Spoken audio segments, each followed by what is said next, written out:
very good evening, friends. I hope you're all safe as well as healthy. Well, in this particular month, I have picked up Indies 8 and we've been discussing some specific aspects of Indies 8 with you.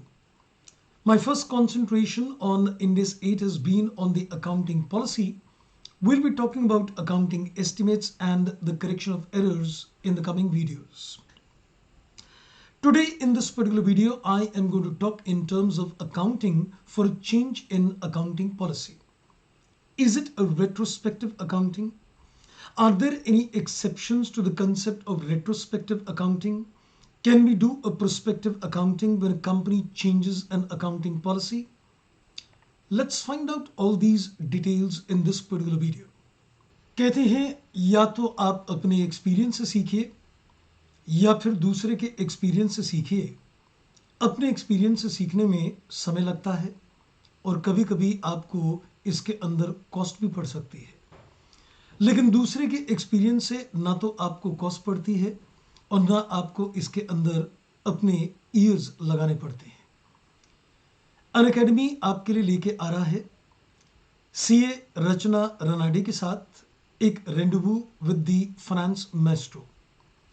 You can join this free session where she will be sharing her journey from a chartered accountant to a financial expert. और आप इस session को completely live और completely free join कर सकते हैं। Description box में आपको इसका लिंक मिलेगा और साथ में आप मेरा कोड इस्तेमाल कर सकते हैं CAKB10 इस सेशन को अनलॉक करने के लिए। तो इसके अंदर कल यानी कि 16 अप्रैल को 7 PM आप इस सेशन को इस डिस्क्रिप्शन बॉक्स में जो लिंक दिया है उससे ज्वाइन कर सकते हैं and you can get the insights of a journey from the finance Maestro. तो इसे सुनिए और दूसरे के एक्सपीरियंसेस से अपना एक्सपीरियंस एनहांस कीजिए और जिंदगी में बहुत कुछ अचीव किया जा सकता है। Let's crack it. I have taken two relevant paras in order to create a certain chain of thought on the basis of which the change in accounting policy is to be accounted for. You can see the para number 19 in front of you, but before I read the para number 19, let me also recall that in one of the videos I also covered the para number 14. Now there is certainly a connect in terms of the para number 14 and the para number 19. I think let's remind ourselves first of all in terms of para number 14, which was talking about the situations when a change in accounting policy can be done. Well, there are basically two reasons when you can change an accounting policy. One is that it is required by Ind AS. So para number 14A is telling me that if an Ind AS requires a change, then you need to account for it. And then it says that it's going to result in the financial statements giving you more relevant and reliable information. So I would say it becomes a voluntary change. So typically, if you ask me in terms of para number 14A and B, I would say the para number 14A is telling me that there is a mandatory change.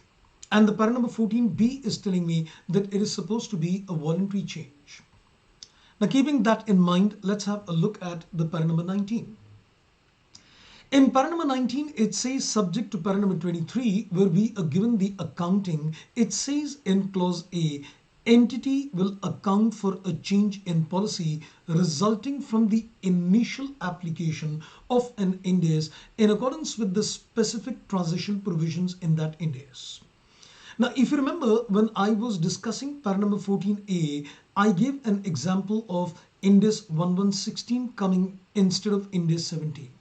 Where the companies were required to recognize the existing operating leases as a finance lease. So that means it is a mandatory change. So para number 14A says it's a mandatory change, and then I go to para number 19A. And what does para number 19A tells me? That this accounting is not supposed to be covered under Ind AS 8, but it is going to be covered under the specific transition provisions which will be given in Ind AS 116 itself. So when the company triggers a mandatory change required by Ind AS, then para number 19A is telling me that this is accounted not as per Ind AS 8, but it is accounted using the transitional provisions in the relevant standard. So but what if the transitional provisions of that Ind AS is silent? Para number 19B. Para number 19B very clearly says that when the entity changes an accounting policy upon the initial application of the Ind AS which does not contain any specific transitional provisions, or you make a voluntary change, the voluntary change is by virtue of para number 14B. So when you're applying 14B, then we are applying 19B. Then the change is to be applied with a retrospective effect. Now, in some cases, a retrospective effect may not be possible. So Ind AS 8 also gives you, cases where a modified retrospective accounting or cases where a prospective accounting can be done. I think we'll talk of that in another video. But I think let me first of all consolidate the entire learning at this stage.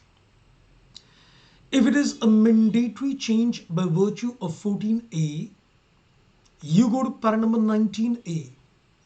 So if it is if it's a mandatory change in 14A, you go to 19A, it takes you to the transition provisions of another Ind AS. One. Number two, you take a mandatory change as per 14A, you go to 19A, but the specific transition provisions are silent, you go to 19B and you come to Ind AS 8 retrospective accounting.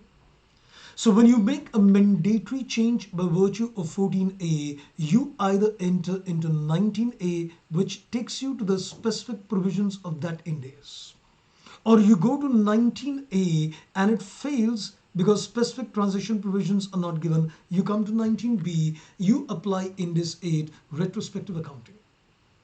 And if you're going to make the situation 3, if you're going to make a change which is voluntary as per 14B, you come to 19B and you do Ind AS 8 accounting. So we can say there are 3 situations. A change which is mandatory 14A, 19A says is the specific transition provisions given, apply that specific provisions. Number 2, you make a mandatory change 14A, but specific transition provisions are not given. You go to 19B, you apply Ind AS 8 retrospective accounting. Number 3, you do a voluntary change 14B, you directly go to 19B and you apply Ind AS 8 retrospective accounting. So whenever Ind AS 8 is going to apply, it is going to be per se a retrospective accounting, but a modified retrospective accounting, as well as you can say a prospective accounting can also apply if there is impracticability in terms of applying the changes on a retrospective basis. That's what we're going to see in the next video. But I think that's all in this particular video. Thank you for watching. Take care and bye-bye.